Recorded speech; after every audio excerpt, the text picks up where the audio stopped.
Nouvelle vidéo commentaire, cette fois-ci avec Touche pas à mon poste, une émission bien populaire qui, selon moi, a parfois des sujets que je trouve très intéressants. Et je vais vous proposer donc une analyse spirituelle d'une situation d'injustice. Et pour moi, c'est vraiment un cas d'école. C'est quelque chose qui, pas qui revient souvent, mais en tout cas qui est excellent à voir, très facile à voir en fait quand on s'intéresse un petit peu à prendre en conscience et à grandir. Puisque enfin, c'est tellement évident que c'est intéressant, et surtout c'est d'autant plus intéressant que mon point de vue n'existe absolument pas dans l'émission en question, je veux dire sur la séquence, donc ça permet d'avoir un point de vue différent. J'ai pris environ un peu moins de la moitié de la vidéo. Si vous voulez la voir en entier, elle est dans la description. Donc pour vous situer un petit peu, c'est par rapport à quelqu'un d'une orientation sexuelle homosexuelle qui, il y a environ un an, s'est fait tabasser gratuitement par des jeunes de quartier. Voilà, et donc il y a eu depuis un an, donc il y a eu un jugement là-dessus, et en fait la vidéo de TPMP là, justement, elle parle de ça. C'est parti.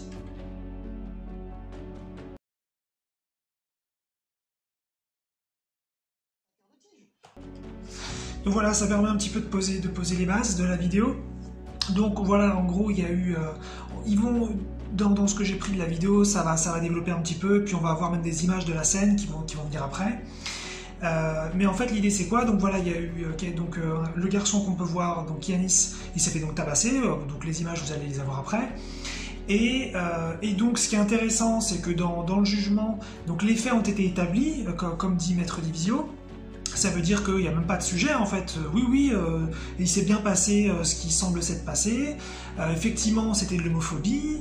Donc tout ça n'est pas du tout débattu. C'est ça qui est intéressant, au moins c'est clair, c'est carré, nickel, on passe à la suite. Et donc ensuite, prenons voilà, le jugement. Et donc ce qui se passe, déjà sur les 10, parce qu'il y avait donc 10 agresseurs, ils en ont trouvé que 2. Donc déjà, bon, c'est pas fou. Et apparemment, donc, il y en a un qui se tape seulement un stage de citoyenneté, donc comme il vient de nous l'expliquer, c'est quelque chose finalement pas dingue. Et puis un autre qui se tape 35 heures de travaux d'intérêt général, même si ça n'a même pas été déterminé ce qu'il allait faire exactement. Donc, après, ce que j'ai pas mis dans le découpage de la vidéo, c'est que apparemment, la raison, ce serait parce que ça a été traité comme des mineurs, et donc voilà, on veut pas trop finalement vraiment faire un jugement fort sur les mineurs. Pour ça, c'est une explication un peu que vous entendez peut-être pas, parce que je crois que je l'ai enlevé. Mais en gros, c'est pour donner la raison un petit peu rationnelle, un peu officielle. Mais ce qui est voilà, donc vraiment intéressant, puisque là, on est dans un cas vraiment d'injustice, au sens... voilà, c'est-à-dire tout le monde se met relativement d'accord. Je pense qu'en tant que spectateur, si vous regardez la suite de cette vidéo, vous allez voir la vidéo principale, eh bien vous allez vous rendre compte aussi du phénomène. Donc ça nous permet de voir voilà, qu'est-ce qu'une injustice dans le monde de la matrice, dans le monde un petit peu illusoire, mais attention, qui peut être vécu bien sûr de façon très réelle.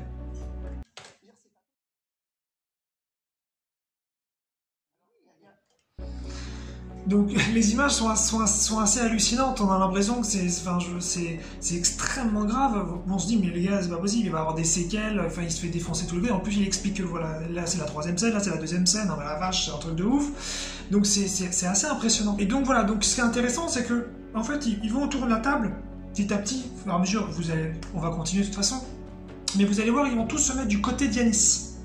Ils sont tous d'accord avec l'idée que, et sans doute que le spectateur est d'accord aussi, et puis donc Cyril Hanouna aussi, ils vont tous se mettre d'accord que c'est une énorme injustice, il a été tabassé, mais c'est terrible ce qu'il a vécu, et que donc, et que voilà, on a retrouvé que 20% donc, des agresseurs, et qu'en plus le jugement des agresseurs a été extrêmement faible, et pourtant les faits ont été établis, et c'est un petit peu ça, c'est un petit peu l'idée en fait de cette vidéo que je voulais faire, c'est qu'on est dans un truc où tout le monde se met d'accord sur la victimisation de Yanis et sur son injustice. Et je suis pas du tout en train de dire qu'il n'est pas victime, ça c'est pas le sujet là.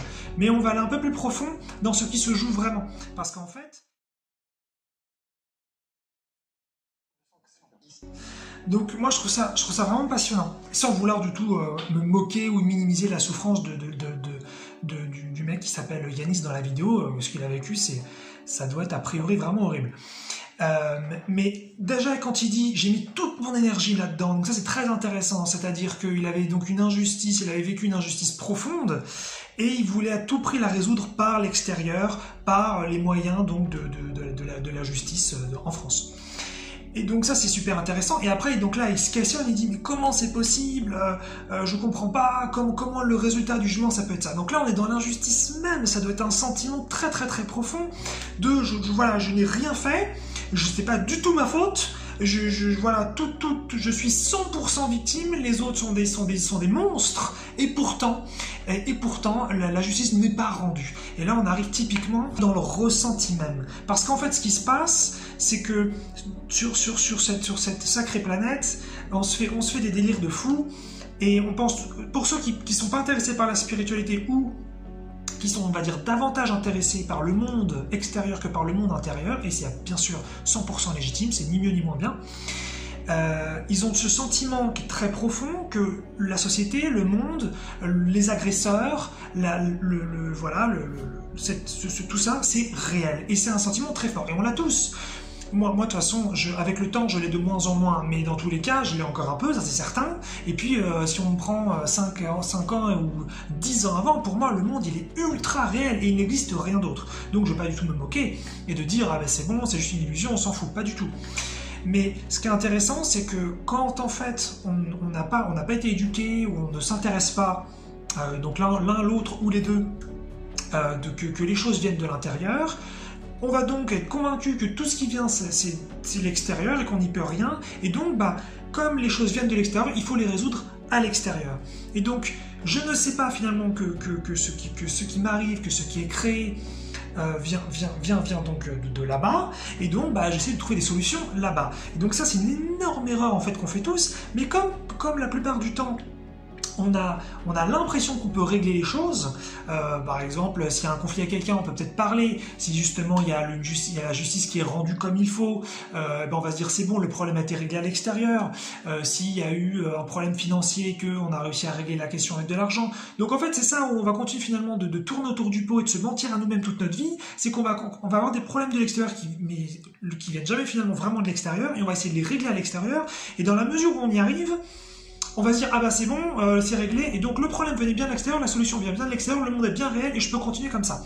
Et en fait, la grande traîtrise, je dirais, le truc très vicieux un petit peu de tout ça, c'est que ce qui se passe en fait, c'est qu'on a quelque chose en nous qu'on n'a pas vu, ça pourrait être tout type d'émotion, ça pourrait être tout type d'abus, ça pourrait être tout de trauma, tout ça, qui a besoin, comme ça veut absolument pas être vu, comme ça veut absolument pas être regardé, parce que c'est trop dur, et puis bien sûr, il faudrait y aller étape par étape, ce serait pas de le voir en une seule fois, eh bien on va le mettre à l'extérieur et le projeter. Et ce qui se passe en fait, c'est quand on arrive à régler un problème dans la vie du monde, donc que ce soit un problème relationnel, un problème physiologique, un problème financier, un problème de traumatisme quelconque, eh bien si on arrive à régler le problème d'un point de vue, je dirais seulement des effets, c'est-à-dire dans le faire, et non pas dans l'être, non pas dans l'émotionnel profond, eh bien tout simplement cette projection va se déplacer. C'est-à-dire que l'émotion de peur, l'émotion de colère, l'émotion de haine, l'émotion de honte, l'émotion de culpabilité qui se projetait sur une situation, maintenant que cette situation elle est réglée, eh bien cette émotion va se projeter ailleurs. Mais comme on n'a pas cette conscience-là, on pense que ce sont simplement des nouveaux problèmes, alors que ce sont les mêmes, et qu'ils viennent toujours de l'intérieur. Donc c'est quelque chose, en fin de compte, que je trouve passionnant dans ce cas-là, parce qu'en fait, Yanis, il a tapé dans le mur de la matrice. C'est-à-dire qu'à un moment donné, il voulait surtout pas voir ce qui était à l'intérieur de lui. Donc, ce qu'on va découvrir, mais ce qui est assez évident, c'est qu'a priori, il a un problème d'injustice entre lui et lui, à un niveau sans doute très profond. Ça pourrait être un trauma dans son enfance, ça pourrait être une vie passée, une vie future, ça pourrait être transgénérationnel. Et à la limite, on s'en fout d'où ça vient, ce qui compte, c'est que c'est là. Et ça, comme il n'est pas éduqué, comme la plupart des gens je veux dire, comme on n'est pas dans une société où on nous apprend ça à l'école, on nous apprend ça nulle part, il faut s'y intéresser soi, eh bien il est convaincu que non, l'injustice vient de l'extérieur. En plus c'est traître, puisque l'agression est très violente dans ce qu'il a vécu, on peut violence même d'un point de vue objectif, il se prend quand même des coups de pied, et puis psychologiquement, il y a plein de gens qui sont sur lui, c'est hallucinant comme scène. Donc ce sentiment d'injustice semble mais c'est tellement fort ce ressenti de c'est sûr ça vient d'eux, c'est sûr ça vient d'eux, c'est sûr ça vient d'eux. Tout ce que je ressens, c'est forcément que ça vient d'eux. Et ça qui est dur sur Terre, c'est qu'on est persuadé que ça vient de l'extérieur. Et donc ça nous rend très très très victimes. Et ce qui n'est pas évident, c'est que finalement, sur ce plateau, tout le monde va se mettre d'accord, tout le monde va le victimiser, tout le monde va dire qu'il a vécu une injustice, donc ça va le conforter dans sa position de victime, dans sa position d'impuissance, et aucun, finalement, va lui proposer, comme moi je le fais là, mais comme plein d'autres pourraient le faire, je dirais, une forme de responsabilité, mais attention, pas une responsabilité de l'acte, genre c'est lui qui l'a fait, ou c'est lui qui le mérite, ou je sais pas quoi. Non, pas un truc un peu, je parle pas de quelque chose de malsain de ce type-là, mais simplement qu'en fin de compte, ce qui se joue, c'est qu'il a lui-même une injustice en lui, c'est-à-dire, a priori, il se serait jugé lui-même injuste à un moment donné de sa vie, et il a oublié ça, mais il s'est tellement jugé profondément injuste pour peut-être quelque chose qu'il a fait, qui d'ailleurs n'était peut-être pas injuste du tout, mais peut-être qu'il a rien fait de mal du tout, mais que lui, il s'est jugé injuste, profondément injuste. Il l'a oublié, c'est resté à l'intérieur, donc ce sentiment d'injustice envers lui-même, c'est resté à l'intérieur, il ne le sait pas, et donc une scène dans le monde va être créée à un moment donné pour pouvoir faire sortir cette émotion. Donc, à un certain niveau, c'est positif puisque le but c'est que ça sorte, le but c'est que ça s'évacue. Et le souci c'est que si, comme la plupart des humains, il reste convaincu que cette émotion d'injustice n'a rien à voir avec lui, elle vient seulement de l'extérieur, il va jamais s'en sortir et ensuite donc il va dépenser une énergie folle, ce que font la plupart des humains avec leurs problèmes extérieurs, et en espérant qu'une seule chose, c'est que l'extérieur règle le problème à l'extérieur alors qu'il n'y a jamais eu d'extérieur. Il s'agissait d'aller voir l'émotion à l'intérieur et de traverser ça pour que ça puisse être transcendé, que ça puisse enfin être évacué. Continuons un peu parce que... Donc là, juste petite pause, là c'est vraiment intéressant parce qu'en fait, ce qu'il voit pas, et personne lui dit, donc c'est pas évident, hein, évidemment, hein, mais c'est pas évident du tout. Mais ce qu'il voit pas, c'est que ça vient de lui en fait, c'est pour ça qu'en fait il a une énergie dingue d'aller jusqu'au bout finalement de cette injustice, alors que ce que j'ai pas mis dans la vidéo, c'est que ce qui se passe, c'est que c'est très compliqué apparemment de faire appel, je sais pas trop pourquoi, je suis pas du tout expert en droit, mais apparemment dans cette affaire-là c'est compliqué de revenir sur la décision de justice qui a été prise. Et donc quand il dit ça, je vais aller jusqu'au bout, en fait d'un point de vue de l'extérieur dans le monde, bah, c'est un petit peu tout, en fait a priori il n'y a plus grand chose qui peut être fait. Il y a peut-être des petites chances, mais c'est peu probable. Et donc, il lui reste son énergie à lui, parce que lui, vu tout ça, il le vit, il le ressent, et c'est terrible ce qu'il vit, il se sent profondément injuste, pour lui c'est dégueulasse, et donc il dit, bah, je vais passer du temps là-dedans, je vais investir, et c'est ça en fait. Ce qui se passe, c'est que ce truc-là se joue, et l'idée, il faut que ça monte, et il faut que ce soit ressenti. Et pour ça, il faut passer le cap de victime.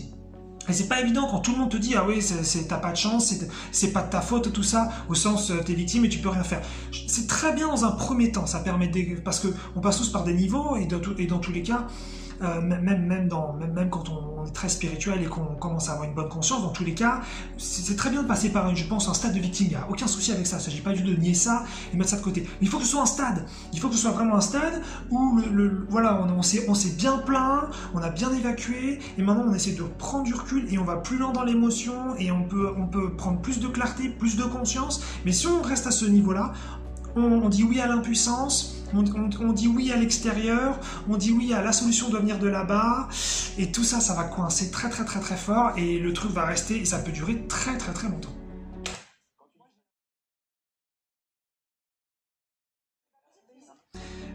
Donc là, en fait, c'est ce que je disais, c'est que c'est très sympa, ça fait du bien d'avoir des gens qui vont dans ton sens, qui te confortent dans ta position de victime. Ah oui, ce que tu as vécu, c'est dur, tout ça.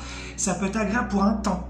Mais attention, quand tout le monde commence à te dire que tu es victime, comme j'ai dit avant, derrière, personne va t'apporter un peu de clarté et te dire maintenant, il faut que tu ailles voir à l'intérieur, il faut que tu ressentes un petit peu. Parce qu'il y a peut-être une responsabilité spirituelle. Une responsabilité spirituelle, attention, une responsabilité ne veut pas dire culpabilité, ne veut pas dire mérite, hein, faire vachement gaffe. Il a rien fait dans le monde qui justifie ce qu'il a vécu. Hein, c'est un jeu entre soi et soi, entre des émotions qui sont très profondes, qui ne sont pas vues. Voilà, faut faire gaffe parce que c'est sûr que si on prend le mot responsable comme on l'entend d'habitude, on pourrait penser que c'est lui qui a demandé aux agresseurs de l'agresser, et bien sûr que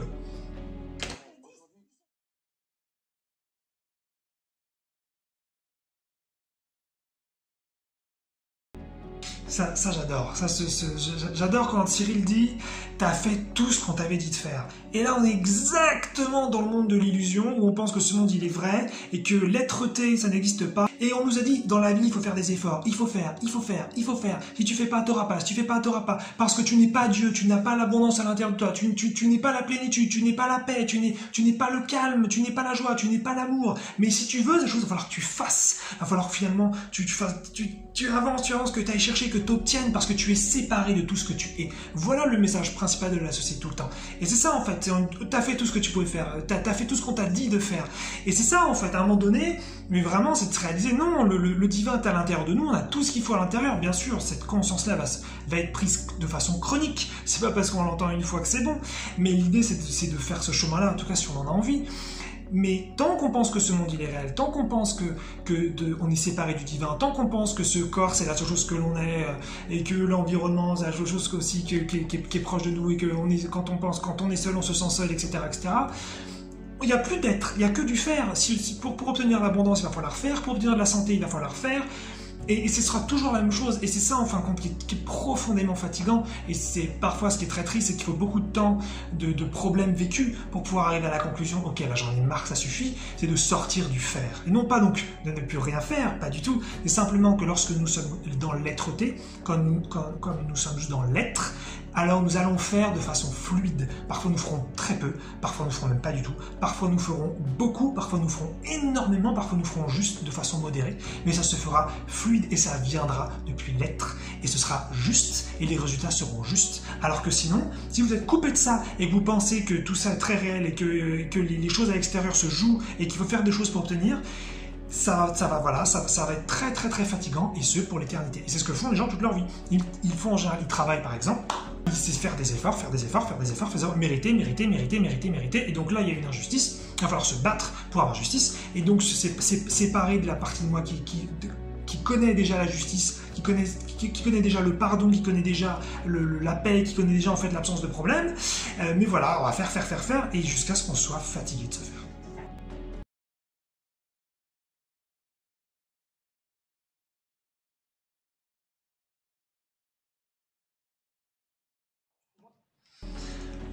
Quand j'ai vu la vidéo pour la première fois, j'ai littéralement adoré d'un point de vue spirituel. Hein. Ça ne me fait pas du tout plaisir la souffrance de Yanis. Moi, je me suis tapé des souffrances de ouf dans ma vie et je sais ce que c'est. Donc, je ne me moque absolument pas de sa souffrance, évidemment. J'ai beaucoup de ce point de vue-là de respect, et d'ailleurs, ça me rendait vachement triste quand j'ai vu la vidéo. C'est pour ça que j'ai eu envie de faire celle-là. Mais quand il dit la phrase, j'ai l'impression que c'est bien fait. Ça, c'est tellement génial d'un point de vue spirituel, parce qu'en fait, quand j'ai vu ça, je me suis dit, putain, mais t'y es, vas-y. En fait, c'est ça qui pourrait être très positif. C'est qu'il a vécu un truc très dur. Il a été convaincu que le problème venait de l'extérieur. Il a vécu surtout de la haine, de l'impuissance, de la dépression. Mais en fait, ce qui se passe, c'est qu'à un niveau très très profond, il pense qu'il a été très injuste avec lui-même et qu'il mérite d'être maltraité ou d'avoir de l'injustice. C'est pas conscientisé ce que je dis, c'est très profond chez lui. Il a donc vécu quelque chose qui était donc en apparence très injuste, et qui lui a peut-être donné le sentiment que c'était mérité. Comme maintenant la justice française n'a pas fait son travail au sens où ils l'entendent, il a donc le sens, donc on est dans l'émotion, on n'est pas dans la raison là. Il a donc d'un point de vue émotionnel le ressenti que si la justice n'a pas été rendue, c'est qu'elle n'avait pas à être rendue, et que donc c'est bien fait. Et c'est parfait d'un point de vue émotionnel, pour lui j'entends, parce que s'il pouvait aller un peu plus loin là-dedans, et juste aller ressentir dans le c'est bien fait, dans le je mérite, juste pour le jeu de l'émotion, ça pourrait être quelques minutes, voire quelques heures, suivant la taille de l'émotion, et en plus, c'est sans doute un truc dans lequel il faut aller plusieurs fois, c'est pas qu'une fois. Mais en traversant cette émotion, là derrière il va sentir la paix, là derrière il va sentir enfin la justice. Mais le souci, j'ai trouvé ça vachement beau, c'est qu'il commence à toucher, il se laisse traverser par le truc, et ensuite t'as Cyril Hanouna qui lui dit non, faut surtout pas penser à ça. Et puis les gens vont lui dire non, mais c'est toi la victime, surtout ne ressens pas que tu mérites. Mais si, ressens que tu mérites, parce que c'est ça tout le jeu justement de ce qui t'est arrivé, c'est ça. C'est qu'au fond de toi, tu penses que tu mérites ce qui s'est passé. Au fond de toi, tu penses que soit t'es une merde, ou peu importe le vocabulaire, que quelque chose, que ce que t'es c'est pas bien, et que tu dois te prendre des coups, et il y a une partie de toi qui n'a pas été conscientisée, qui pense ça, et c'est pour ça qu'aussi cet événement s'est joué, et donc ressentir ça, et l'assumer, non pas donc en tant que vérité, parce que c'est complètement faux, ce ressenti est faux, mais il est là. Et c'est pas parce qu'il est là, et c'est pas parce qu'il est là qu'il est vrai, et c'est pas parce qu'il est faux qu'il faut pas le ressentir. Donc l'idée c'est ça, c'est de ressentir pleinement finalement ce ressenti de je le mérite, de toute façon les gens m'aiment pas, donc bon, en m'entendant je me retrouve carrément là-dedans, c'est pour ça que c'est intéressant, mais voilà, donc je le mérite, les gens m'aiment pas, voilà, peut-être, je sais pas, être homosexuel c'est pas bien, ça pourrait être ça, les pensées internes qui sont là, là je fais des interprétations, j'en sais rien, voilà, ça à lui de découvrir bien sûr, mais peu importe, et c'est génial en fait d'aller là-dedans, parce que c'est en ressentant ça pleinement qu'on peut le traverser. Et d'ailleurs, ça m'amène sur le principe de l'aide. C'est qu'on n'est pas tous faits pour... moi, je suis capable, pas forcément, surtout d'ailleurs, mais je suis capable de traverser beaucoup de choses seul. Et là-dessus, on n'est pas tous pareils. Et je voudrais donc apporter une précision là-dessus. C'est qu'il y a souvent des clans, ou des camps plutôt. Il y a des camps de ceux qui disent il faut se faire aider. Pas forcément, non. On est Dieu et on peut donc tout traverser seul, c'est pas un problème. Mais si ça devient une position de se dire je suis Dieu, je suis capable de traverser tout seul, c'est pas bon non plus. C'est tout aussi bien de traverser une émotion seule que de se faire aider. Et de se faire aider, ça peut être par un ami, par un proche familial, ça peut être par un psy, ça peut être par un énergéticien, ça peut être en regardant une vidéo YouTube qui parle de ça. Se faire aider, ça peut être très large. Donc, et ça peut être aussi donc seul. Il faut essayer de faire attention aux positions, parce que vraiment, sinon c'est ma fierté, non, je vais être seul, ou alors je suis impuissant, j'ai forcément besoin d'un psy. Voilà, tout est bon, il y a des gens pour qui ça va être plus le psy, ça va être plus seul, ça va être plus un ami, ça va être plus un membre de la famille, ça va plus être un énergéticien ou un livre ou une vidéo YouTube. Chacun son truc, et puis on peut aussi changer, voilà. Mais l'idée c'est ça, c'est qu'ils puissent en fait traverser ce ressenti-là de ces bienfaits, c'est magique. S'ils ressentent ce truc-là, derrière la paix, derrière la justice, et derrière les choses vont dans le monde pouvoir s'apaiser. Mais si en revanche il ne ressent pas ce truc-là, et qu'il reste accroché, je suis une victime, c'est injuste, et que tout le monde lui dit autour, t'as bien raison, c'est ça qu'il faut faire, ça va coincer, il va en chier pendant super longtemps, il va souffrir terriblement, probablement qu'il n'y aura jamais justice sur la situation, ou alors, s'il y a enfin justice sur la situation après beaucoup d'années, ce truc interne se projettera sur autre chose, et il vivra autre chose, pas forcément pareil, ce sera très différent, mais il y aura, en tout cas, ce sera exactement les mêmes émotions.